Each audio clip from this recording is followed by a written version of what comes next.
তোমরা কি কখনো ভেবে দেখেছো কিভাবে একটা কোষ থেকে একটা মানুষ সৃষ্টি হয়? কিভাবে একটা সাধারণ কোষ থেকে একটা গোটা প্রাণের সৃষ্টি হয়, একটা প্রাণ উদ্ভব হয়? তো সেটা নিয়ে আজকে আলোচনা করব ক্লাস 12 হিউম্যান রিপ্রোডাকশন এই চ্যাপ্টারে। ওয়েলকাম নিট উইথ সুনন্দা চ্যানেলে তোমাদের সবাইকে স্বাগত জানাই। আজ আমি পড়াবো তোমাদেরকে এনসিইআরটি বেসড থিওরি হিউম্যান রিপ্রোডাকশনের উপর।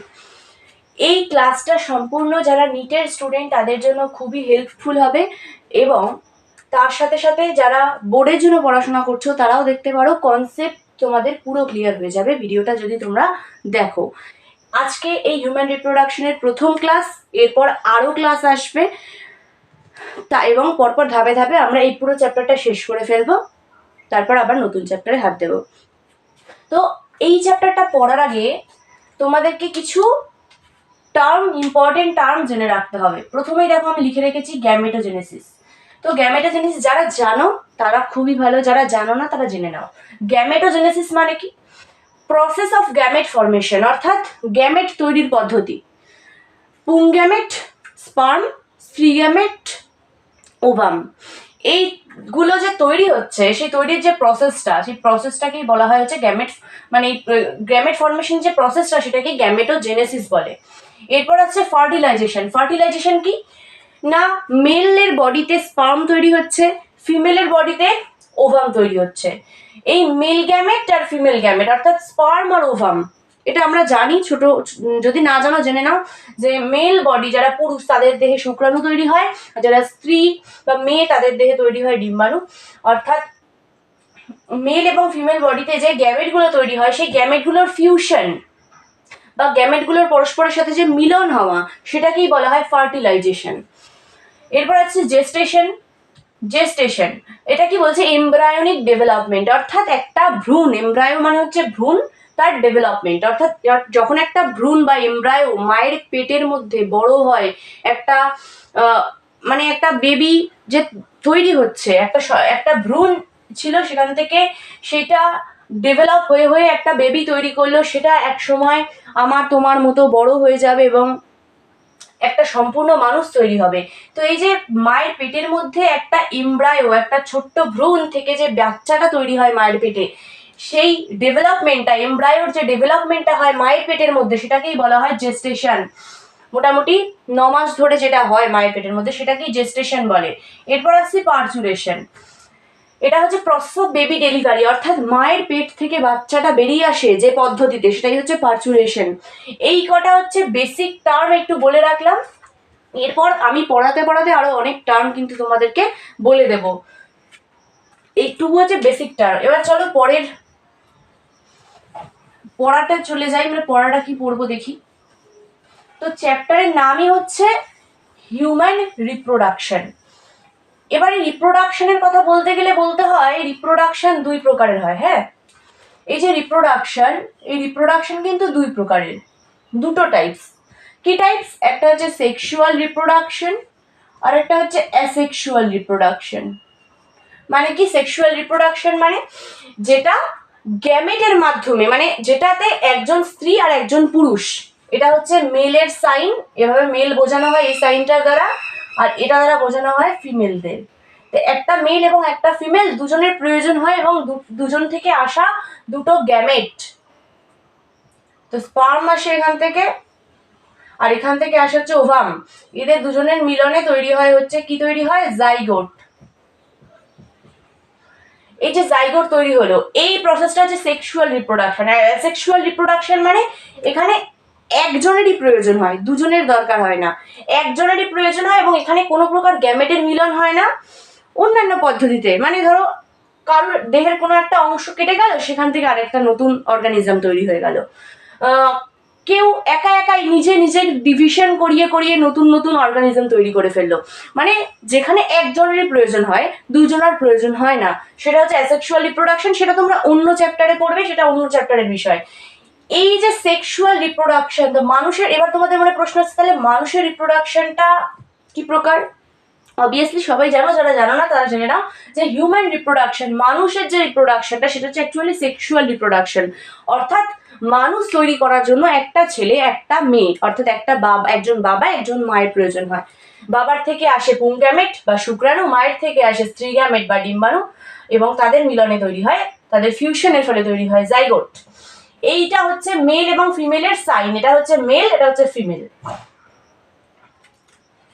তাহলে হিউম্যান রিপ্রোডাকশনটা কোন টাইপসের রিপ্রোডাকশন? Sexual reproduction. এবার আমরা প্রথমেই যেটা দেখব, এই জায়গাটা মুছে দিই।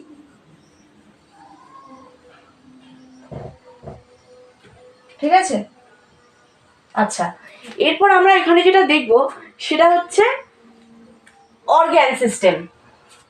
মেল বলো বা ফিমেল বলো, ঠিক আছে, মেল বলো বা ফিমেল বলো, প্রত্যেকের বডিতে দুই টাইপের রিপ্রোডাক্টিভ অর্গ্যান রয়েছে। একটা রিপ্রোডাক্টিভ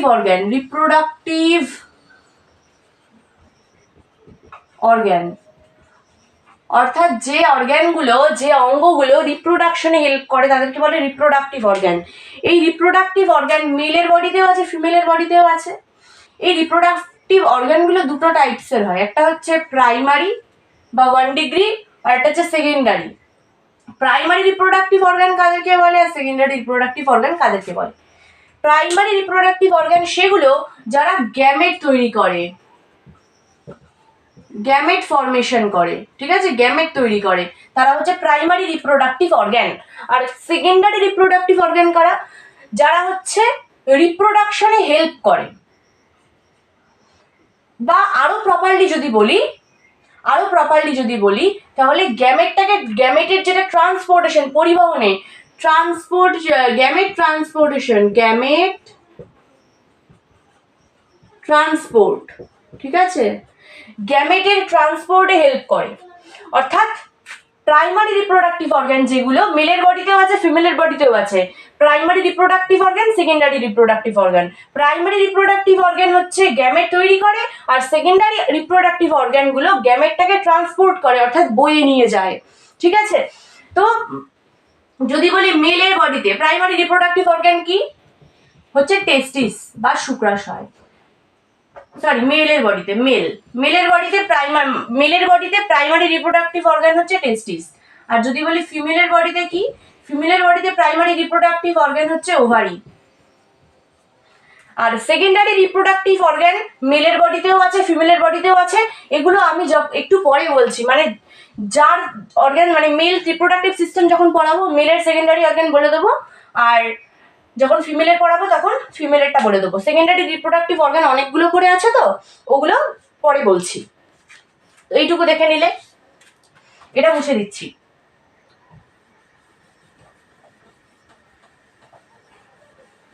এবার আমরা চলে আসবো আজকে আমাদের যেটা আমরা মেইন টপিক পড়বো, সেটা হচ্ছে মেল রিপ্রোডাক্টিভ সিস্টেম, এবং সেটাই এখন পড়ার জন্য চলে আসছি। Mail reproductive system, mail reproductive organ,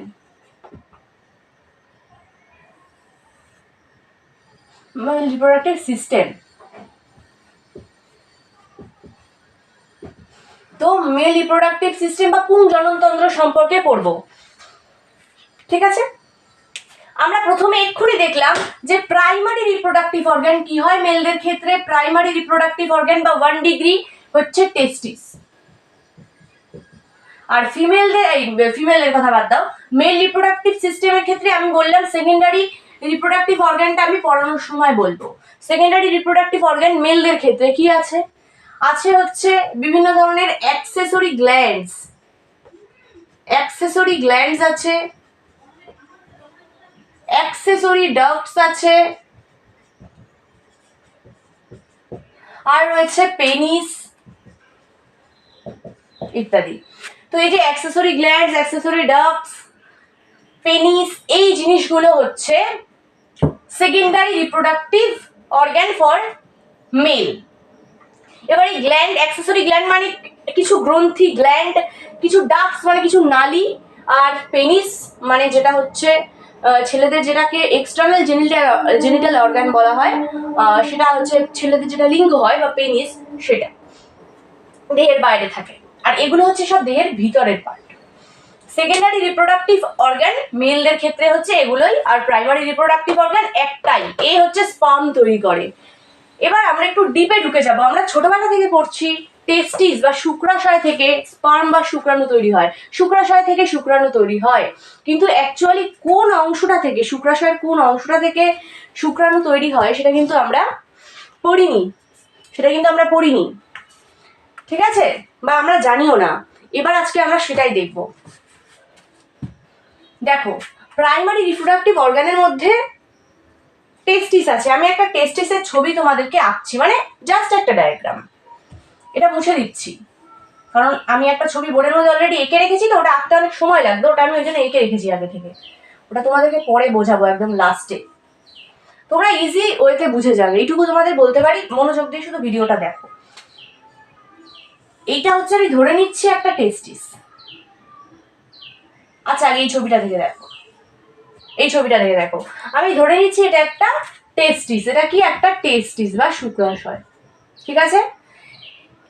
টেস্টিসের মধ্যে এরকম প্রচুর ঘর অংশ থাকে, এরকম ঘর অংশ থাকে। তো এইগুলোকে কি বলা হয়? এরকম এই ঘর অংশগুলোকে বলা হয় হচ্ছে টেস্টিকুলার লোবিউল। কি বলা হয় এই অংশগুলোকে? টেস্টিকুলার লোবিউল, ঠিক আছে। এবং এদের সংখ্যা কত? প্রায় 250টা মতো থাকে, 250, প্রায় 250টার মতো টেস্টিকুলার লোবিউল থাকে পার টেস্টিসে। প্রত্যেক টেস্টিসে 250টা মতো টেস্টিকুলার লোবিউল থাকে। এবং আমি যদি একটা টেস্টিকুলার লোবিউলের ছবি এখানে দেখাই, এটা হচ্ছে একটা টেস্টিকুলার লোবিউল ধরে নাও, ঠিক আছে, আমি গোল করে এঁকেছি। তো এই যে এক একটা ঘর হচ্ছে এক একটা টেস্টিকুলার লোবিউল। এবার আমি একটা টেস্টিকুলার লোবিউলের ছবি আমি এখানে আঁকলাম। এটা হচ্ছে একটা টেস্টিকুলার লোবিউলের ছবি। এর মধ্যে কি কি আছে এবার আমরা সেটাই দেখব। দেখো, প্রত্যেকটা টেস্টিকুলার লোবিউলের মধ্যে থাকে হচ্ছে এরকম নালিকা,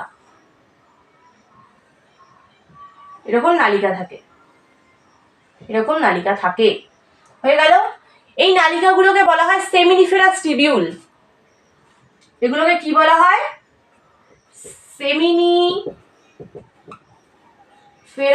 টিবিউল। এবং এদের সংখ্যা কত? প্রত্যেক টেস্টিকুলার লোবিউলে এদের সংখ্যা হচ্ছে মোটামুটি 1 থেকে 3টে টেস্টিকুলার লোবিউল থাকে। এই 1 থেকে 3টে সেমিনিফেরাস টিবিউল থাকে প্রত্যেক টেস্টিকুলার লোবিউলে। তো টেস্টিসের মধ্যে থাকছে টেস্টিকুলার লোবিউল। এক একটা টেস্টিকুলার লোবিউলের মধ্যে এরকম 1 থেকে 3টে করে সেমিনিফেরাস টিবিউল কিন্তু থাকছে। এবার দেখো, এই যে টেস্টিকুলার লোবিউলগুলো আছে না, এদের গায়ে এরকম কিছু সেল, আমি একটার উপর এঁকে দেখাচ্ছি। এরকম প্রত্যেকটা টেস্টিকুলার এই সেমিনিফেরাস টিবিউল যে রয়েছে, এই যে সেমিনিফেরাস টিবিউলগুলো, প্রত্যেকটা সেমিনিফেরাস টিবিউলের গায়ে এরকম ভাবে কিছু সেল এরকম টাইটলি জাংশন করে বসে থাকে।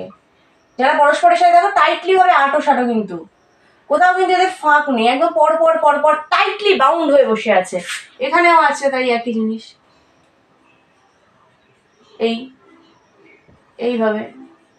এইভাবে আছে, একদম টাইট জাংশন করে রয়েছে। তো এইগুলোকে বলা হয় হচ্ছে সেমিনিফেরাস টিবিউল। এবং এর গায়ে কিছু সেল আছে, এই যে এগুলো হচ্ছে একটা সেল, এই সেলগুলোকে কি বলা হয়? সেলগুলোকে বলা হয় হচ্ছে সার্টোলি সেল। কি সেল বলা হয় এই সেলগুলোকে বলা হয় সার্টোলি সেল। এই যে লিখে দিচ্ছি, সার্টোলি সেল। এই সেলগুলোকে বলে সার্টোলি সেল। এছাড়া আরো কিছু সেল এই সেমিনিফেরাস টিবিউলের গায়ে আটকে থাকে এরকম ভাবে,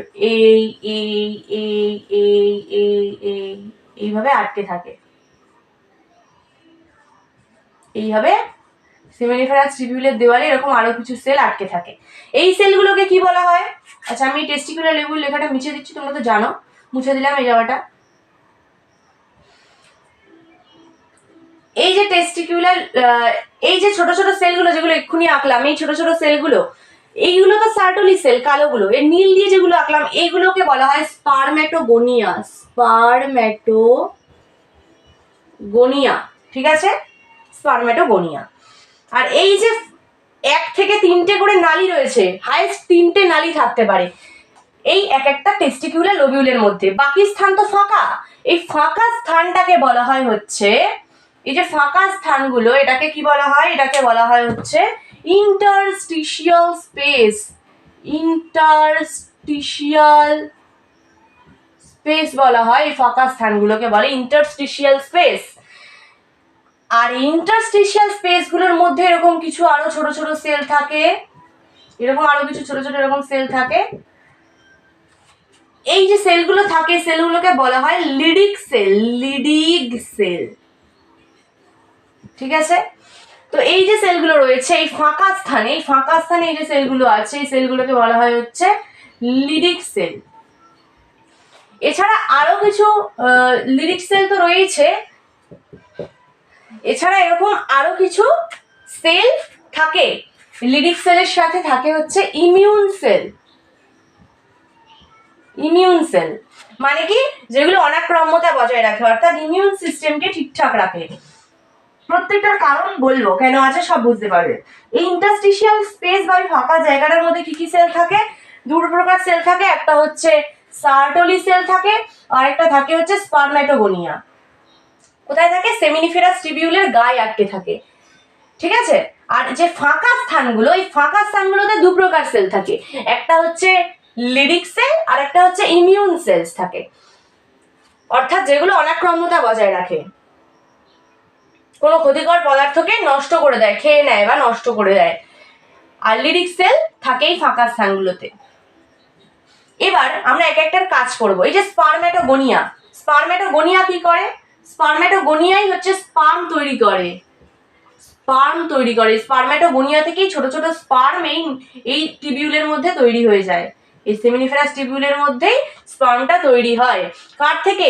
এই যে তোমার এই স্পারম্যাটোগোনিয়া, এই স্পারম্যাটোগোনিয়া থেকে স্পার্ম তৈরি হয়, ঠিক আছে। সেমিনিফেরাস টিবিউল 1 থেকে 3টে করে সেমিনিফেরাস টিবিউল থাকে পার টেস্টিকিউলার লোবিউলে।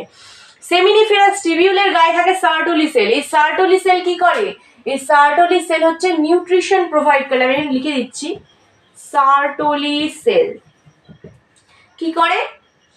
Provide nutrition, provide nutrition, nutrition provide করে কাকে? Two sperm. স্পার্মকে নিউট্রিশন দেয়, পুষ্টি দেয় স্পার্মকে, ঠিক আছে। কে? এই সার্টোলি সেলগুলো। স্পারম্যাটোগোনিয়া কি করে? স্পার্ম তৈরি করে। স্পারম্যাটোগোনিয়া থেকেই স্পার্ম তৈরি হয় এবং সেই স্পার্মগুলো এই সেমিনিফেরাস টিবিউলের মধ্যে থাকে, পরবর্তীকালে সেমিনিফেরাস টিবিউল থেকে বাইরে বেরিয়ে আসে। তাহলে এতদিন পর্যন্ত জানতে তোমরা যে টেস্টিস থেকেই তোমার স্পার্ম তৈরি হয় বা শুক্রাশয় থেকে শুক্রাণু তৈরি হয়। আজকে প্রপারলি জানলে যে অ্যাকচুয়ালি কোন পার্টটা থেকে, টেস্টিসের কোন পার্টটা থেকে তোমার শুক্রাণুরা বা স্পার্মটা তৈরি হচ্ছে। কোথা থেকে? না, সেমিনিফেরাস টেস্টিসের মধ্যে টেস্টিকিউলার লোবিউল, তার মধ্যে ঢুকে সেমিনিফেরাস টিবিউল এবং তার গায়ে লেগে থাকা স্পারম্যাটোগোনিয়া থেকে ওই স্পার্মগুলো তৈরি হচ্ছে এবং তারপর এক এক করে পর্দাগুলো ভেদ করে করে বাইরে বেরিয়ে আসছে। সেটা পরে এই ছবিটা দিয়ে দেখাবো। তাহলে সার্টোলি সেলের কাজ বলে দিয়েছি, স্পারম্যাটোগোনিয়ার কাজ বলে দিয়েছি। সেমিনিফেরাস টিবিউল তো টিবিউল এখানে আছে। আর কি আছে? Interstitial space. এই ফাঁকা স্থানগুলোকে ইন্টারস্টিশিয়াল স্পেস বলা হয়। এই লিডিক সেলের কাজ বলবো। লিডিক সেল কি করে? লিডিক সেল হচ্ছে এক প্রকার সিক্রিশন করে। কি সিক্রিশন করে? Secretion of hormones group, hormones group, অর্থাৎ একটা গ্রুপের হরমোনকে সিক্রিশন করে। সেই মানে একটা মানে যে হরমোন হয় না আমাদের, আমরা তো বিভিন্ন প্রকার হরমোনের কথা জানি, তো এটাও আজকে থেকে জেনে রাখো যে হরমোনদের কিন্তু গ্রুপ হয়, ঠিক আছে, এবং এক একটা গ্রুপের অন্তর্গত হয় প্রত্যেকটা হরমোন। হরমোনগুলো প্রত্যেকটা গ্রুপের অন্তর্ভুক্ত হয়। এরকমই লিডিক সেল কি করে? একটা হরমোনের গ্রুপকে সিক্রিশন করে বা নিজের থেকে ক্ষরণ করায়। কি গ্রুপের হরমোন ক্ষরণ করে ও? অ্যান্ড্রোজেন গ্রুপের হরমোন। অ্যান্ড্রোজেন হচ্ছে একটা হরমোনের গ্রুপ, যেই গ্রুপটাকে সিক্রিশন করে লিডিক সেল, এবং এই অ্যান্ড্রোজেন গ্রুপের মধ্যে প্রচুর হরমোন পড়ে। তার মধ্যে যে হরমোনটা ম্যাক্সিমাম থাকে সেটা হচ্ছে লিডিক সেল থেকে, মানে অ্যান্ড্রোজেন গ্রুপের মধ্যে অনেক হরমোন রয়েছে, অ্যান্ড্রোজেন গ্রুপের মধ্যে প্রচুর হরমোন রয়েছে, তার মধ্যে যেটা ম্যাক্সিমাম পরিমাণে লিডিক সেল ক্ষরণ করায় সেটা হচ্ছে টেস্টোস্টেরন।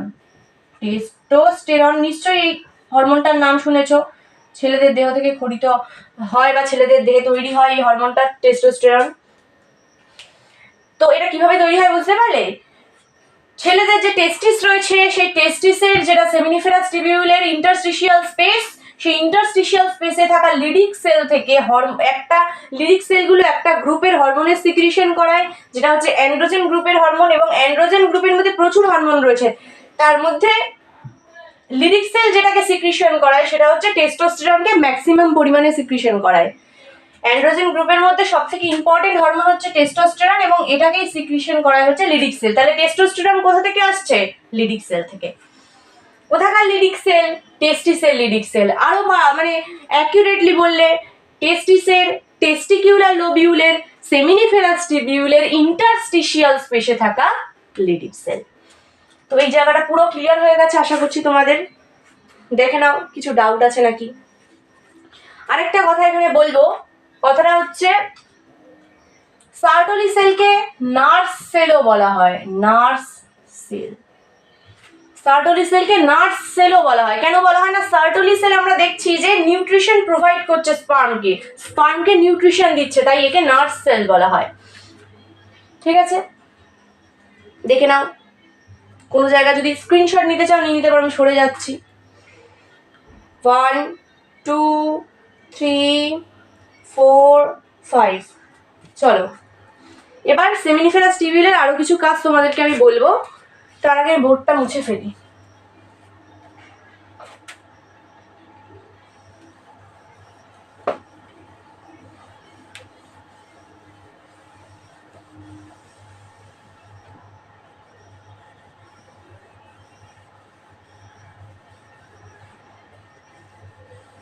বোর্ডটা মুছে নি।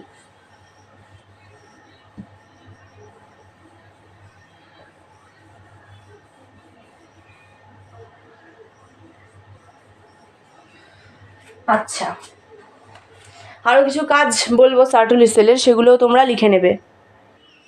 চলো সার্টোলি সেলের আরো কিছু কাজ বলছি। আচ্ছা, সার্টোলি সেলগুলো আমি যখন এঁকেছিলাম, এই যে তোমার সেমিনিফেরাস টিবিউলের আমি দেখে বলেছিলাম যে এইভাবে দেখো একটা টাইট জাংশন এটা তৈরি করে রেখেছে, মানে কোথাও ফাঁক নেই, একদম টাইটলি আবদ্ধ হয়ে আছে প্রত্যেকটা সেল পরস্পরের সাথে, একদম টাইট ভাবে আটকে রয়েছে। তো এরা এই জন্য আমরা বলতে পারি এরা একটা টাইট জাংশন তৈরি করে। কি তৈরি করে? একটা টাইট জাংশন। এবং এটাকে বলা হয় হচ্ছে ব্লাড জাংশন ব্যারিয়ার বা ব্লাড টেস্টিস ব্যারিয়ার। ব্লাড টেস্টিস ব্যারিয়ার বলা হয় এই জাংশনটাকে। কেন না এই যে ইন্টারস্টিশিয়াল স্পেসটা ছিল, ফাঁকা স্থানগুলো, সেই ফাঁকা স্থানে কিন্তু ব্লাড ভেসেল থাকে। সেই ব্লাড ভেসেলগুলো মধ্যে দিয়ে রক্ত যাচ্ছে, সেই রক্ত যাতে কোনোভাবে সেমিনিফেরাস টিবিউলের স্পার্মের কাছাকাছি না আসতে পারে, বা এখানে যে ইমিউন সেলগুলো আছে সেগুলো যাতে কখনো স্পার্মের কাছাকাছি না আসতে পারে, এই কারণে সার্টোলি সেলগুলো একটা টাইট জাংশন তৈরি করে রাখে, যেটাকে আমরা মানে ব্লাড থেকে তোমার ব্লাড থেকে হচ্ছে স্পার্মগুলোকে সুরক্ষিত রাখার জন্য এই জাংশনটা তৈরি করে, এবং এই জাংশনটাকে বলা হয় ব্লাড টেস্টিস ব্যারিয়ার। পুরো ঘেমে ভিজে যাচ্ছি, দেখো পুরো ঘেমে ভিজে যাচ্ছি বারবার। তোমাদেরকে পড়াচ্ছি যখন ফ্যান পুরো বন্ধ করে রেখে পড়াতে হয় ভিডিওটা রেকর্ড করার সময়, এত গরমের মধ্যে। তো যাই হোক, তোমরা পড়ো মন দিয়ে, তাহলেই হবে, সেটাই সব থেকে বড় পাওনা। টাইট জাংশন ব্লাড টেস্টিস ব্যারিয়ার তৈরি করে রাখে। আচ্ছা, আরেকটা কাজ তো বললাম তখন, যেটা কি করে না provide nutrition to sperm. Provide nutrition to sperm, স্পার্মকে নিউট্রিশন প্রোভাইড করে। আর কি করে? কিছু হরমোন সিক্রিশন করে, হরমোন সিক্রিশন করে, যেগুলো কিসে হেল্প করে? যেগুলো হেল্প করে স্পার্মিওজেনেসিসকে, এবার তোমরা এক্ষুনি বলবে যে স্পার্মিওজেনেসিস কি ম্যাম, স্পার্মিওজেনেসিস কি? বলবো, স্পার্মিওজেনেসিসে হেল্প করে। বলবো, ওয়েট করো, সব বলবো। স্পার্মিওজেনেসিস কি পরের দিনের ক্লাসে বলবো, আজ হয়তো হবে না, 3 নাম্বার ক্লাসে হয়তো তোমরা পাবে স্পার্মিওজেনেসিস কি। এখন জাস্ট এটুকু মনে রাখো যে সার্টোলি সেল একটা টাইট জাংশন তৈরি করে যেটাকে বলা হয় ব্লাড টেস্টিস ব্যারিয়ার বা blood junction barrier. Sertoli sell nutrition provide করে স্পার্মগুলোকে, আর সার্টোলি সেল তোমার কিছু হরমোন সিক্রিশন করে, যেই হরমোনগুলো স্পার্মিওজেনেসিস প্রসেসটাকে হেল্প করে। এটা একটা প্রসেস, এই প্রসেসটাকে হেল্প করে সার্টোলি সেল থেকে আসা এই হরমোনগুলো। এবার এই ছবিটা আমাদের কাজে লাগবে, ঠিক আছে? এবার এই ছবিটা আমার মোছাটা কোথায় গেল? হ্যাঁ, এবার এই ছবিটা আমাদের কাজে লাগবে, যেটা আমি তোমাদের জন্য এঁকে নিয়ে এসেছি সুন্দর করে, যাতে তোমাদের কোনো বুঝতে অসুবিধা না হয় কোথাও। এই ছবিটা এখানে আঁকতে গেলে অনেক দেরি হতো, আমি ওই জন্য আগে থেকে এঁকে নিয়ে এসেছি। আচ্ছা, ভিডিওতে কোনো জায়গা বুঝতে যদি অসুবিধা হয়, মনে তো হয় অসুবিধা থাকার কথা না, তাও যদি অসুবিধা হয় কমেন্ট সেকশনে কমেন্ট করবে, ওটা তোমাদের জন্যই ওপেন করা থাকে। কমেন্ট সেকশনে কমেন্ট করবে, জিজ্ঞাসা করবে, আমি অবশ্যই বলে দেওয়ার চেষ্টা করব। আর তোমাদের আমি আর ডেসক্রিপশনে পিন করে দেবো আমার হোয়াটসঅ্যাপ গ্রুপটা, সেখানে যদি জয়েন হতে চাও আমার সাথে সরাসরি জয়েন হয়ে থাকতে পারো। সেখানে আমরা নানা রকম ডাউট ক্লিয়ার করব, যদি অসুবিধা হয় কোনো এমসিকিউ নিয়ে আলোচনা হবে, সব কিছু হবে। এনসিআরটি বেসড থিওরি পড়াচ্ছি, তো এবার যেটা পড়াবো সেটা হচ্ছে মেল রিপ্রোডাক্টিভ অর্গ্যানটা সম্পর্কে। এইগুলো কি বলতো? টেস্টিস, যেটা আমি তোমাদেরকে এতক্ষণ বলছিলাম, টেস্টিস, ঠিক আছে? এগুলো হচ্ছে টেস্টিস। আচ্ছা, আরেকটা কথা তোমাদেরকে মিস করে গেছি বলতে, একটা ছেলে বাচ্চা যখন মায়ের পেটে থাকে, যখন সে মায়ের পেটে থাকে, তখন তার পেটের, এটা যদি তার পেট হয়, তার পেটের মধ্যে শুক্রাশয় দুটো অবস্থান করে বা টেস্টিস দুটো অবস্থান করে, কিন্তু তার যখন ডেলিভারি হয়ে যায়, সে বাইরে চলে আসে, ঠিক আছে? তখন তার যে মানে তোমার এই যে টেস্টিস দুটো আছে, সেই টেস্টিস দুটো দেহের বাইরে একটা থলির মধ্যে এরকম নেমে চলে আসে। তখন কিন্তু আর পেটের মধ্যে থাকে না, এটা অ্যাবডোমেন বা পেট অংশ বলতে পারো, কোনো একটা ছেলে বাচ্চার পেট অংশ, যেটা ও যখন মায়ের পেটে ছিল, এটা হচ্ছে ইন মাদার বডি, মায়ের বডির মধ্যে যখন ছিল, মায়ের দেহের মধ্যে, মায়ের পেটের মধ্যে, তখন তার যে টেস্টিস দুটো পেটের মধ্যে ছিল এবং তার ডেলিভারি হয়ে যাওয়ার পর সে যখন জন্ম নিল, তখন তার যে টেস্টিস দুটো একটা দেহের বাইরে একটা থলির মতো অংশে অবস্থান করতে শুরু করলো। এই থলিটাকে বলা হয় স্ক্রোটাম। এবং এর যে টেম্পারেচার সেটা মোটামুটি 2 থেকে 2.5 ডিগ্রি লেস দেন বডি, অর্থাৎ বডির যে টেম্পারেচার তার থেকে 2 থেকে 2.5 ডিগ্রি, মানে 2 থেকে 2.5 ডিগ্রি মতো কম বডি টেম্পারেচারের থেকে। এবং এই যে টেম্পারেচারটা কম, সেই টেম্পারেচারটা কম হওয়াটা কিসের জন্য দরকার? না স্পারমেটোজেনেসিস প্রসেসের জন্য। এবার স্পারমেটোজেনেসিস প্রসেসটা কি? স্পার্ম তৈরির প্রসেস। আমি বলেছিলাম যে স্পারমেটোগোনিয়া থেকে স্পার্ম তৈরি হচ্ছে। এই যে সার্টোলি সেলের গায়ে ছোট ছোট এরকম গোল গোল নীল নীল সেলগুলো এঁকেছিলাম, বলছিলাম ওগুলো স্পারমেটোগোনিয়া, সেখান থেকে তৈরি হচ্ছে স্পার্ম। এই যে স্পারমেটোগোনিয়া থেকে স্পার্ম তৈরি হওয়ার প্রসেসটা, সেটাকেই বলা হয় কিন্তু, এই যে স্পারমেটোগোনিয়া থেকে স্পার্ম তৈরি হওয়ার যে প্রসেসটা, সেটাকেই বলা হয় হচ্ছে তোমার স্পারমেটোজেনেসিস। তো যেটা বলছিলাম, স্পারমেটোজেনেসিস প্রসেসটা কি? স্পারমেটোগোনিয়া থেকে স্পার্ম তৈরি হওয়ার প্রসেস। এগুলো তোমার বললাম তো 3 নাম্বার ক্লাসে একদম ডিটেলসে জানবে। এটুকু মনে রাখো, বাচ্চা যখন মায়ের পেটে থাকে, ওর যে শুক্রাশয় বা টেস্টিস দুটো পেটের মধ্যে থাকে, ও ডেলিভারি হয়ে যাওয়ার পর পেট থেকে ওই দুটো নেমে চলে আসে নিচে একটা থলির মধ্যে। এই থলিটাকে বলে স্ক্রোটাম, যার টেম্পারেচার 2 থেকে 2.5 ডিগ্রি কম আমাদের বডি টেম্পারেচারের তুলনায়, ঠিক আছে? এই টেম্পারেচারটা কম হওয়া কেন দরকার? স্পারম্যাটোজেনেসিস প্রসেসটা হওয়ার জন্য, অর্থাৎ যাতে স্পার্ম ভালো করে তৈরি হতে পারে তার জন্য এই টেম্পারেচারটা খুবই দরকারি। আমাদের বডি টেম্পারেচার যদি 37°C মোটামুটি ধরে নাও, তাহলে তোমার স্ক্রোটামের টেম্পারেচার কত? মোটামুটি 34 থেকে 35°C এরকম আসবে অ্যারাউন্ড একটা, তাই তো? এইটা বলার ছিল, এটা একটু বাদ হয়ে গেছিল, যাই হোক বলে দিলাম, ঠিক আছে। এরপর চলে আসছি নেক্সট। এই দুটো হচ্ছে আমাদের মানে ছেলেদের টেস্টিস, এই দুটো হচ্ছে ছেলেদের টেস্টিস বা শুক্রাশয়। এবার এই টেস্টিসের মধ্যে আমরা যে জিনিসগুলো দেখলাম সেগুলো এখন আরেকবার করে দেখব, এবং কিভাবে ছেলেদের বডি থেকে স্পার্মটা বাইরে রিলিজ হয় সেটাও আমরা দেখবো এই চিত্রটার মাধ্যমে। তো দেখো, এই যে এইগুলো, এই যে ব্ল্যাক, ডিপ ব্ল্যাক করে এই যে আমি মোটা মোটা লাইনগুলো এঁকে রেখেছি, এগুলো ধরে নাও এক একটা টেস্টিকিউলার লোবিউল, যেটা সংখ্যায় কতগুলো করে থাকে? 250টা থেকে মোটামুটি প্রায় 250খানা টেস্টিকিউলার লোবিউল তো থাকে। তো এই টেস্টিকিউলার লোবিউল ধরে নাও এইগুলো, এই যে এই একটা টেস্টিকিউলার লোবিউল, এই একটা টেস্টিকুলার লোবিউল, এই একটা টেস্টিকুলার লোবিউল, এই একটা টেস্টিকুলার লোবিউল, এই একটা টেস্টিকুলার লোবিউল, এরকম 250খানা আছে। আমি 250খানা আঁকলে তোমাদের আর পড়ানো হবে না, ওই জন্য আমি আঁকিনি। তো 250খানা তো আঁকার দরকার নেই, আমি জাস্ট বোঝানোর জন্য বলছি। তো ধরে নাও এরকম ভাবে প্রচুর 250খানা মতো রয়েছে টেস্টিকুলার লোবিউল, আমি 3-4টে দেখিয়েছি। এবার এই একটা টেস্টিকুলার লোবিউলের মধ্যে তাকাও, এই নীল নীলগুলো দেখছো, ওগুলো কি বলো তো? Seminiferous tubule. নীল নীলগুলো হচ্ছে সেমিনিফেরাস টিবিউল। তাহলে এইগুলো কি? এইগুলো হচ্ছে টেস্টিকিউলার লোবিউল। আর এই যে নীল নীলগুলো কি? নীল নীলগুলো নীল কালি দিয়ে লিখি, এই নীল নীলগুলো যে দেখতে পাচ্ছ এগুলো হচ্ছে সেমিনিফেরাস টিবিউল। বলেছিলাম 1 থেকে 3টে করে থাকে পার লোবিউলে। দেখো প্রত্যেকটা টেস্টিকিউলার লোবিউল, এই একটা টেস্টিকিউলার লোবিউল, এই একটা টেস্টিকিউলার লোবিউল, এখানে 2টো আছে, এখানে 3টে আছে, এখানে 3টে আছে, এখানে 3টে আছে। তো সেমিনিফেরাস টিবিউল কতগুলো করে থাকে? প্রত্যেকটা টেস্টিকিউলার লোবিউলে 1 থেকে 3টে করে থাকে। কোনোটায় 2টো থাকতে পারে, কোনোটায় 1টা, কোনোটায় 3টে। তো এই যে 3টে করে এঁকেছি, এটাতে 2টো আছে। এবার এই যে সেমিনিফেরাস টিবিউল, এইটার একটু মুছে বোঝাচ্ছি। এই যে এক একটা সেমিনিফেরাস টিবিউল, এই এক একটা সেমিনিফেরাস টিবিউল থেকে এই নালীগুলো বেরিয়ে আসছে এবং এগুলো একটা জায়গায় এসে মিশছে।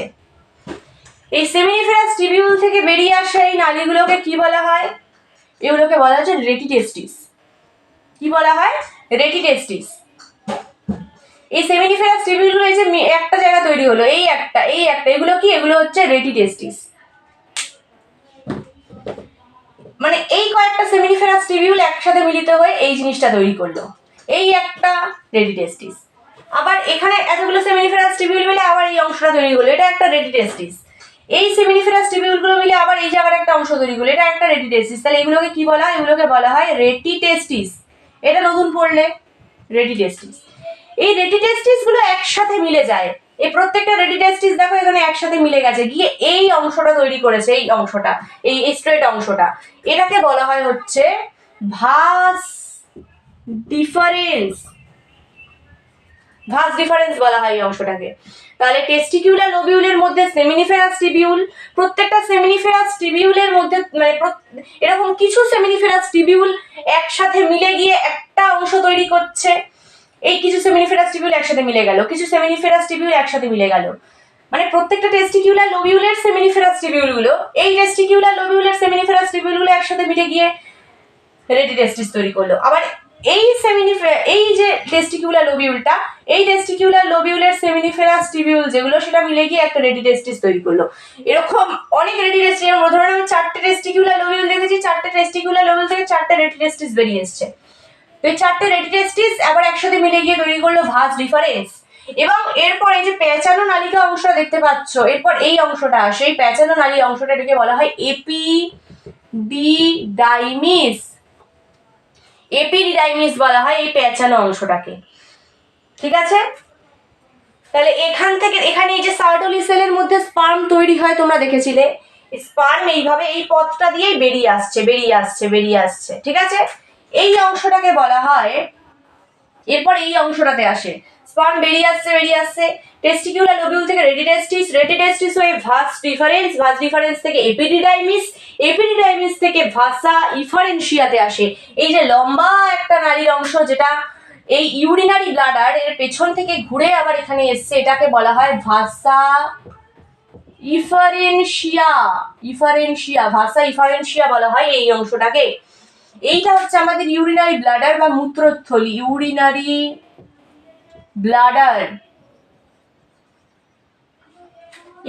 ব্লাডার বা যেটাকে বলা হয় হচ্ছে মূত্রথলি।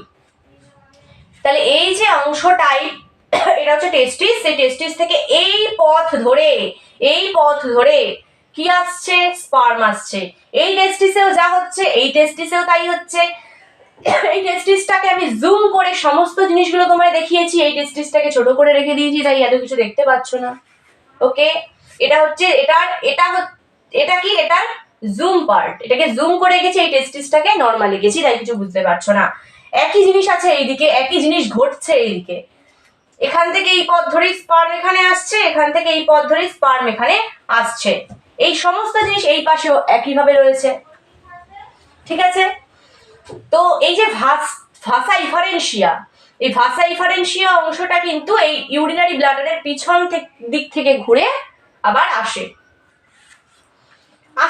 এসে পৌঁছয় এই জায়গাটাতে। এবং এই যে দুটো অংশ দেখছো, এই দুটোকে বলা হয় হচ্ছে সেমিনাল ভেসিকেল।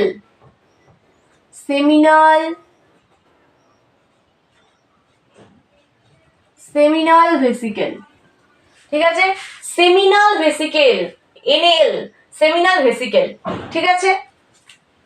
এই সেমিনাল ভেসিকেল মানে ধরে নাও এইভাবে, এইটা কি আসছিল, ভাসা ইফারেনশিয়া আসছিল, এইভাবে ভাসা ইফারেনশিয়া আসছিল, এইরকম ভাবে ভাসা ইফারেনশিয়া আস্তে আস্তে এইভাবে একটা অংশ এখানে আছে, এই যে এই অংশটা আছে। এরপর আবার এই নালীটা কন্টিনিউ হয়েছে, এরকমই তো আছে, এইভাবে আসছিল। এরপর এখান থেকে যা জিনিস আসছিল সব এখানে মিশে গেছে, এখান থেকে যা জিনিস আসছিল সেটাও এখানে মিশে গেছে, আবার এই দুটো অংশ থেকে যা জিনিস এসছে সেটাও এখানে মিশে গেছে। এই সমস্ত জিনিস এবার এই রাস্তাটা দিয়ে আসবে, হ্যাঁ কি না, আসবে তো। এই যে জাস্ট এই জায়গাটা, মানে যে অংশটা সেমিনাল ভেসিকেল আর ভাসা ইফারেনশিয়ার সেমিনাল ভেসিকেলের সাথে মিশে যে অংশটা বেরিয়ে আসলো, ভাসা ইফারেনশিয়া সেমিনাল ভেসিকেলের সাথে অ্যাটাচ হয়ে যাওয়ার পর যে অংশটা বেরিয়ে আসলো সেইটাকে বলা হয় হচ্ছে ইজাকুলেটরি ডাক্ট। তাহলে এই অংশটা কি, ইজাকুলেটরি ডাক্ট। এইটা কি ছিল, ভাসা ইফারেনশিয়া। আর এটা কি, এটা হচ্ছে সেমিনাল ভেসিকেল, সেমিনাল ভেসিকেল, এটা হচ্ছে ইজাকুলেটরি ডাক্ট।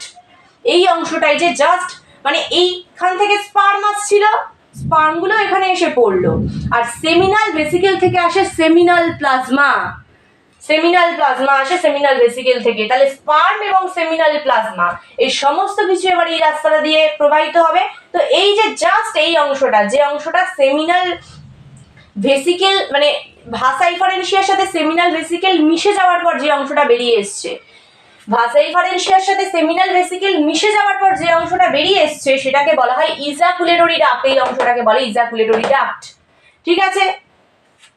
এই যে দুটো গ্রন্থি, এই দুটো গ্রন্থিকে বলা, আচ্ছা এইটা একটাই গ্রন্থি, ভুল বলেছি আমি, আমার ভুল হয়ে গেছে। এইটা হচ্ছে একটাই গ্রন্থি, এটা দুটো গ্রন্থি না, এইটা দুটো গ্রন্থি নিচেরটা, এইটা হচ্ছে একটাই গ্রন্থি এবং এটাকে বলা হয় প্রস্টেট গ্ল্যান্ড। প্রস্টেট গ্ল্যান্ড বলা হয় এই অংশটাকে, এই গ্ল্যান্ডটাকে বলে প্রস্টেট গ্ল্যান্ড, এইগুলোকে বলে সেমিনাল ভেসিকেল, এই দুটো গ্ল্যান্ডকে বলে সেমিনাল ভেসিকেল। আর এই যে দুটো মটরদানার মতো অংশ, এই দুটোকে বলে হচ্ছে বাল্বো ইউরেথ্রাল গ্ল্যান্ড বা কাউপার্স গ্ল্যান্ড বা বাল্বো ইউরেথ্রাল গ্ল্যান্ডও বলা হয়। এরপর যে অংশটা আসছে এটাকে বলা হয় হচ্ছে ইউরেথ্রা বা মূত্রনালী, যেখান থেকে মূত্র বেরিয়ে আসে এবং তার সাথে সাথে সেমিনাল ভেসিকেল এবং স্পার্মের মিশ্রণটাও বেরিয়ে আসে, কারণ এই রাস্তা থেকেই তো স্পার্ম আসলো এবং সেমিনাল ভেসিকেল স্পার্মের সাথে মিশে গেল, তৈরি হলো ইজাকুলেটরি ডাক্ট। এরপর বিভিন্ন গ্ল্যান্ড রয়েছে, এইগুলোও কিন্তু সেমিনাল ভেসিকেল তৈরি করে। ঠিক আছে, আরেকটা কথা, সেমিনাল প্লাজমা তৈরি করে, সেটা পরে বলছি। তাহলে স্পার্ম আসলো, স্পার্মের সাথে সেমিনাল ভেসিকেল, এর সেমিনাল প্লাজমাটা মিশে গেল, স্পার্ম আসলো, সেমিনাল প্লাজমা মিশলো সেমিনাল ভেসিকেল থেকে, এরপর এই রাস্তাটা চালু হলো। তাহলে এই রাস্তাটা দিয়ে স্পার্ম প্লাস সেমিনাল ভেসিকেল যেমন আসবে, তেমনই এই যে ইউরিনারি ব্লাডারেরও তো এটা রাস্তা, এটা তো ইউরিনারি ব্লাডার বা মূত্রথলি, এখান থেকে তো এটা বেরিয়ে এসছে, মানে এটা মূত্রথলিরও একটা রাস্তা, তো এখান থেকে মূত্রও আসবে। তাহলে ছেলেদের যেটা থেকেই মূত্র নালী সেটাই কিন্তু ছেলেদের জনন নালী। ঠিক আছে, বা সেটাই কিন্তু ছেলেদের, যেখান থেকে ছেলেদের ইউরিন বেরোয় সেখান থেকেই কিন্তু ছেলেদের স্পার্ম বেরিয়ে আসে বাইরে, একই রাস্তা দিয়ে, কোনো আলাদা রাস্তা নেই। আর এই যে সেমিনাল, আমি বললাম একটু আগে তোমাদেরকে, এখানে সব দেখানো হয়ে গেছে, আর এক দুটো জিনিস দেখাবো, তার আগে এইটা শুনে নাও। সেমিনাল কি বললাম, সেমিনাল প্লাজমা, সেমিনাল প্লাজমা তিনটে জায়গা থেকে তৈরি হয়। আমি তোমাদের বললাম সেমিনাল ভেসিকেল থেকে সেমিনাল প্লাজমা তৈরি হয়, অবশ্যই হয়, সেমিনাল ভেসিকেল থেকেও হয়, প্রস্টেট গ্ল্যান্ড যেটা, প্রস্টেট গ্ল্যান্ড থেকেও হয়, আবার কাউপার্স গ্ল্যান্ড থেকেও হয়। Prostate gland, Cowper's gland, seminal vesicle, প্রত্যেকটা থেকেই সেমিনাল প্লাজমা তৈরি হয়, কিন্তু ম্যাক্সিমাম তৈরি হয় সেমিনাল ভেসিকেল থেকে। তিনটে থেকেই সেমিনাল প্লাজমা তৈরি হয়, কিন্তু ম্যাক্সিমাম সেমিনাল প্লাজমাটা তৈরি হয় সেমিনাল ভেসিকেল থেকে। ঠিক আছে, তো এরপর এইখান থেকে তাহলে কি বেরিয়ে আসছে, এই যে পাথটা, এই পাথটা থেকে ইউরিনও বেরিয়ে আসছে, আবার এই পাথটা থেকে স্পার্ম আর সেমিনাল প্লাজমা, তাহলে সেমিনাল প্লাজমা প্লাস স্পার্ম বেরিয়ে আসছে, সেমিনাল প্লাজমা প্লাস স্পার্ম বেরিয়ে আসছে। এই জিনিসটাকে কি বলে, এটাকেই বলা হয় হচ্ছে সিমেন বা বীর্য, যেটাকে তোমরা বীর্য হিসেবে বা সিমেন হিসেবে জানো, সেটাই হচ্ছে এটা। তাহলে সেমিনাল প্লাজমা আর স্পার্ম দুটোকে একত্রে বলা হয় সিমেন। এই পথটা দিয়ে যেমন ইউরিনও আসছে তেমন সিমেনও আসছে। ঠিক আছে, তাহলে কে কে তোমার সেমিনাল প্লাজমা তৈরি করছে, সেমিনাল ভেসিকেল, প্রস্টেট গ্ল্যান্ড বা কাউপার্স গ্ল্যান্ড, প্রত্যেকেই সেমিনাল প্লাজমা তৈরি করছে। স্পার্ম তো কেবল টেস্টিস থেকেই আসছে, এই পর্যন্ত শুধু স্পার্ম আসলো, এরপর এখান থেকে সেমিনাল প্লাজমা আসলো, এখান থেকে সেমিনাল প্লাজমা আসলো, এবং তারপর এই যে নালীটা শুরু হলো, এটাকে আমরা বলবো ইজাকুলেটরি ডাক্ট। ঠিক আছে, এছাড়া এই অংশগুলো থেকেও, এই যে এই দুটো গ্রন্থি, এই একটা গ্রন্থি, এটা কিন্তু একটাই গ্রন্থি, প্রস্টেট গ্ল্যান্ড কিন্তু একটাই গ্রন্থি, এটা কিন্তু দুটো নয়। প্রস্টেট গ্ল্যান্ড সংখ্যায় একটাই, সেমিনাল ভেসিকেল সংখ্যায় দুটো, কাউপার্স গ্ল্যান্ড বা যেটাকে বাল্বোইউরেথ্রাল গ্ল্যান্ড বলা হয় সেটাও সংখ্যায় দুটো, বাট প্রস্টেট গ্ল্যান্ড কিন্তু সংখ্যায় একটি, এটা দুটো, এটা কিন্তু একটা। ঠিক আছে, এটা একটা, আর কাউপার্স গ্ল্যান্ডও দুটো।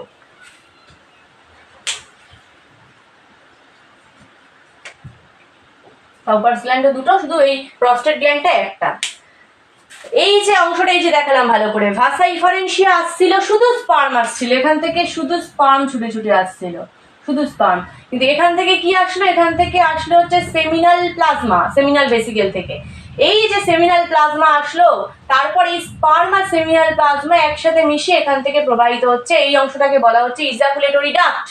এই অংশগুলো থেকেও সেমিনাল প্লাজমা আসছে, যেটা কি করে, এই সেমিনাল প্লাজমা যে আসছে সেটা এই যে রাস্তাটা, এই যে উরেথ্রাটা, এই রাস্তাটাকে লুব্রিকেট করে বা পিচ্ছিল করে দেয়। ঠিক আছে, যাতে স্পার্মগুলো বা মানে এই যে পুরো সিমেন্টটা যাতে স্মুথলি নামতে পারে। প্রস্টেট গ্ল্যান্ড, কাউপার্স গ্ল্যান্ড, এখান থেকে যে সেমিনাল ভেসিকেল প্লাজমাটা আসে, প্রস্টেট গ্ল্যান্ড, কাউপার্স গ্ল্যান্ড, এদের থেকে যে সেমিনাল প্লাজমাটা আসে, সেই সেমিনাল প্লাজমাটার কাজ হচ্ছে এই পথটাকে পিচ্ছিল করা বা লুব্রিকেট করা, পেনিসের লুব্রিকেশন করা, বা ইউরেথ্রা যেটা, সেই মূত্র নালীটার লুব্রিকেশন করা বা পিচ্ছিল করা নালীটাকে, যাতে ওখান থেকে স্পার্ম খুব ইজিলি বেরিয়ে আসতে পারে। এই সেমিনাল প্লাজমা প্লাস স্পার্ম যে বেরিয়ে আসে সেটাকেই বলা হয় সিমেন। শুধু সেমিনাল প্লাজমা বা শুধু স্পার্ম মানে সিমেন নয়, সিমেন মানে এই দুটোর মিক্সচার। ওকে, আচ্ছা এবার এই যে এই অংশটা, এটাকে বোঝাবো। এগুলো শর্টে লিখেছি কারণ এগুলো আগে বলেছিলাম। টেস্টিকিউলার লোবিউল, সেমিনিফেরাস টিবিউল। যদি না বুঝতে পারো ভিডিও ব্যাক করে আবার দেখবে, অবশ্যই বুঝতে পারবে। এবার এই অংশটায় চলে আসি, এই অংশটার ছবি আঁকবো।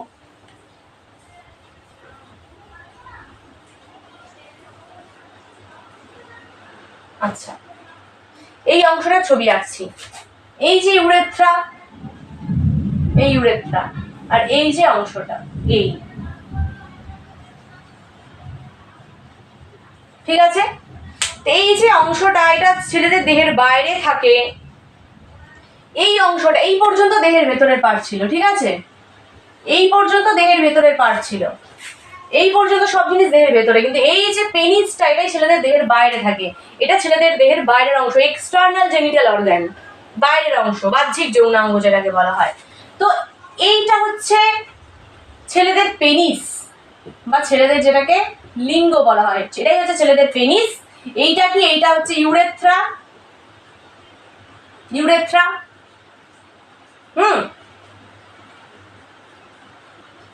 আর এইটা হচ্ছে ইউরেথ্রাল ওপেনিং, এটাকে ইউরেথ্রাল মিয়েটাসও বলে, ইউরেথ্রাল মিয়েটাস, ইউরেথ্রাল ওপেনিং বা ইউরেথ্রাল মিয়েটাসও বলা হয় এই অংশটাকে, এই যে ছিদ্রটাকে যেখান থেকে ইউরিন বেরিয়ে আসছে, ইউরেথ্রাল ওপেনিং, ইউরেথ্রাল ওপেনিং বা এটাকে আরেকটা নাম দেওয়া হয় ইউরেথ্রাল মিয়েটাস, ঠিক আছে। এটা হচ্ছে পেনিস। এবার এই পেনিসের বাইরে একটা এরকম আবরণ থাকে, আবরণটা ছিদ্রের আগে অবধি থাকে। ছিদ্রটাকে যদি আবরণ করে দিত তাহলে তো ইউরিন ফিউরিন বেরোতোই না, ওটা আলাদা ব্যাপার। ছিদ্রটার ওপর কোনো আবরণ থাকবে না, ছিদ্রটার আগে পর্যন্ত আবরণটা থাকে। এই আবরণটাকে বলা হয় হচ্ছে, এই আবরণটাকে বলা হয় হচ্ছে কি, এইখানটা লিখছি, ফোর স্কিন বা প্রিপিউজ। এই আবরণটাকে বলা হয় ফোর স্কিন বা বলা হয় প্রিপিউজ, ঠিক আছে, ফোর স্কিন বা প্রিপিউজ।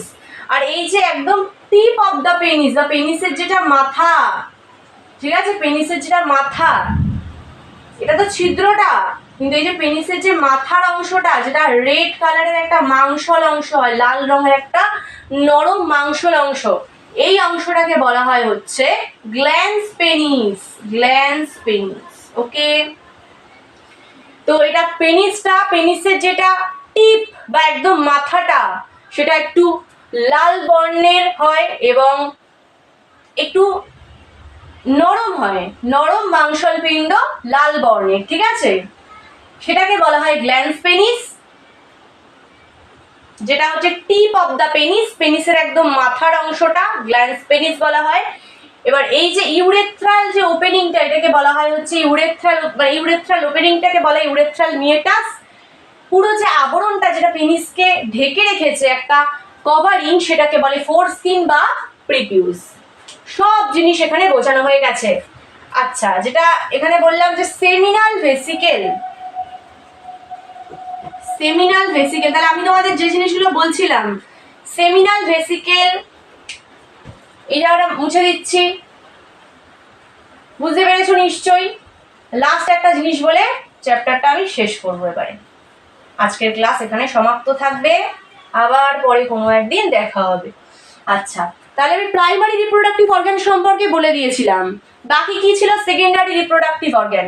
সেকেন্ডারি রিপ্রোডাক্টিভ অর্গানের মধ্যে আমি বলেছিলাম মেলের যে সেকেন্ডারি রিপ্রোডাক্টিভ অর্গান, তার মধ্যে থাকে অ্যাক্সেসরি গ্ল্যান্ডস, অ্যাক্সেসরি ডাক্টস মানে কিছু গ্রন্থি, গ্ল্যান্ড কিছু নালী বা ডাক্ট, এবং পেনিস। পেনিসটা তো দেখতেই পেলে, পেনিসটা তো দেখতেই পেলে। তাহলে অ্যাক্সেসরি গ্ল্যান্ডস কোনগুলো? অ্যাক্সেসরি গ্ল্যান্ডস কোনগুলো? Seminal vesicle, prostate gland, prostate gland, আর কি Cowper's gland. Seminal vesicle, prostate gland, Cowper's gland. আচ্ছা, একটা প্রশ্ন, সেমিনাল ভেসিকেল সংখ্যায় কটা? দুটো। প্রস্টেট গ্ল্যান্ড, আচ্ছা কাউপার্স গ্ল্যান্ড সংখ্যায় কটা? দুটো, সব থেকে ছোট গ্ল্যান্ড এটা। আর প্রস্টেট গ্ল্যান্ড সংখ্যায় একটা। ঠিক আছে, একটা। আচ্ছা, আর অ্যাক্সেসরি ডাক্টস যদি বলি বা রিপ্রোডাকশনের জন্য যে নালী, সেটা কোনটা? আরে এগুলো সবই তো নালী, যেখান থেকে তোমার স্পার্মটা বেরিয়ে আসছে। কোনটা? কোন নালী থেকে স্পার্ম বেরিয়ে আসছে? না সেমিনিফেরাস টিবিউল থেকে রেটিডেস্টিসে আসলো, নালী তো। রেটিডেস্টিস থেকে ভাস ডিফারেন্সে গেল, ভাস ডিফারেন্স থেকে এপিডিডাইমিসে গেল। এটা তো এপিডিডাইমিস, কি নাম এটা? লিখেছিলাম এখানে, মুছে গেছে, লিখে দিচ্ছি। এপিডিডাইমিস, এপিডিডাইমিসে গেল, তারপর এপিডিডাইমিস থেকে গেল ভাসা ইফারেনশিয়াতে, ইফারেনশিয়া, ভাসা ইফারেনশিয়াতে গেল। বোঝা গেল তো? এই হচ্ছে ব্যাপার। তাহলে এবার অ্যাক্সেসরি গ্ল্যান্ডস দেখলাম, তাহলে অ্যাক্সেসরি ডাক্টস কোনগুলো? কোনগুলো? না মানে যেটা হচ্ছে তোমার অ্যাক্সেসরি ডাক্টস, সেটা হচ্ছে seminiferous tubule.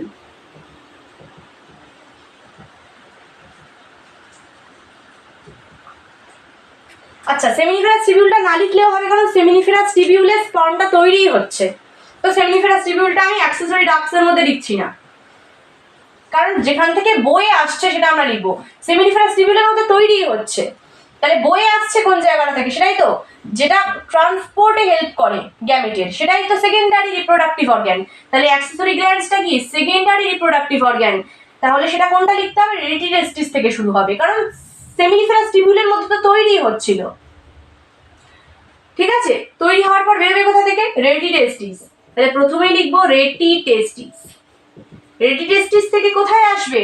Vas deferens, vas deferens. Vas deferens থেকে কোথায় আসবে? ভাস ডিফারেন্স থেকে তোমাদের চলে আসবে এপিডিডাইমিস, এবং সেখান থেকে আসবে ভাসা ইফারেনশিয়া, ইফারেনশিয়া। এরপর ভাসা ইফারেনশিয়া প্লাস সেমিনাল ভেসিকেল, মানে কি ইজাকুলেটরি ডাক্ট। ঠিক আছে, তো ভাসা ইফারেনশিয়া থেকে এরপর ইজাকুলেটরি ডাক্ট। তো এই সমস্তগুলোই হচ্ছে কি অ্যাক্সেসরি ডাক্টস বা নালী, যে নালী দিয়ে স্পার্মটা পরিবাহিত হচ্ছে, ট্রান্সপোর্ট হচ্ছে স্পার্মে। এই হচ্ছে আজকে টোটাল ক্লাস। তো কেমন লাগলো তোমাদের একটু কমেন্ট সেকশনে জানাবে, আর ভালো লাগলে একটা লাইক এবং চ্যানেলটাকে সাবস্ক্রাইব করবে, আমার পাশে থাকবে। তোমাদের এই চ্যানেলে হিউম্যান রিপ্রোডাকশন চ্যাপ্টার দিয়ে আমি শুরু করেছি, এবং তোমাদের নিট 2027-এর জন্য যারা ভাবছো, তাদের দেবে ভাবছো নিট 2027, তাদের জন্য প্রত্যেকটা চ্যাপ্টারেরই এভাবে ডিটেল ভিডিও আনার আমি চেষ্টা করব। শুধু বায়োলজির ওপর না, ফিজিক্সেরও ভিডিও আসবে, এবং তার সাথে সাথে যতটা পারা যায় কোশ্চেন সলভ, এমসিকিউ এর উপর জোর দেওয়া, ডাউট ক্লিয়ারিং সব কিছুই করার চেষ্টা করব। শুধু চ্যানেলটাকে সাবস্ক্রাইব করে আমার পাশে থাকো, যাতে নতুন যখনই কোনো নোটিফিকেশন আমি দিই না কেন, সেটা তোমার কাছে আগে পৌঁছয়। এবং তার সাথে সাথে একটা কথা মনে রাখবে, আমি যে জিনিসটা পড়িয়ে দিলাম খাতায় নোট করবে, এবং আমি পড়ানোর পরেই মেল রিপ্রোডাক্টিভ সিস্টেমটা তোমাদের এনসিইআরটি থেকে পুরো শেষ হয়ে গেছে, পুরো দেখবে মেল রিপ্রোডাক্টিভ সিস্টেম পার্টটার কোনো অংশ কিন্তু বাকি রাখিনি আমি। আমার যতদূর মনে হচ্ছে আমি কোনো অংশ বাকি রাখিনি। যদি তোমাদের মনে হয় কিছু বাকি থেকে গেছে, তোমরা আমার কমেন্টে জানাতে পারো, কিন্তু আমার মনে হচ্ছে কিচ্ছু বাকি নেই। ঠিক আছে, তোমরা পড়ে দেখবে, আমার মনে হয় তোমরা পড়লেই বুঝতে পারবে, পড়লেই বুঝতে পারবে, এনসিইআরটিটা পড়লেই বুঝতে পারবে। ঠিক আছে, তো চলো আজকের মতো টাটা, আবার পরের ভিডিওতে দেখা হবে। আর আমি তোমাদের হোয়াটসঅ্যাপ গ্রুপের লিঙ্কটা তোমাদেরকে দিয়ে রাখবো, তোমরা হোয়াটসঅ্যাপ গ্রুপে জয়েন হতে পারো চাইলে। আজকের মতো টাটা।